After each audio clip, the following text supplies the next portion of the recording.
surpresa em meio à tecnologia.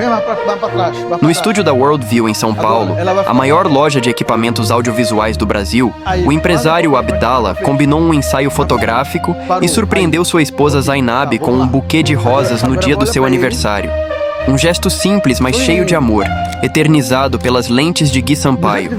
Confira o antes e depois desse momento inesquecível.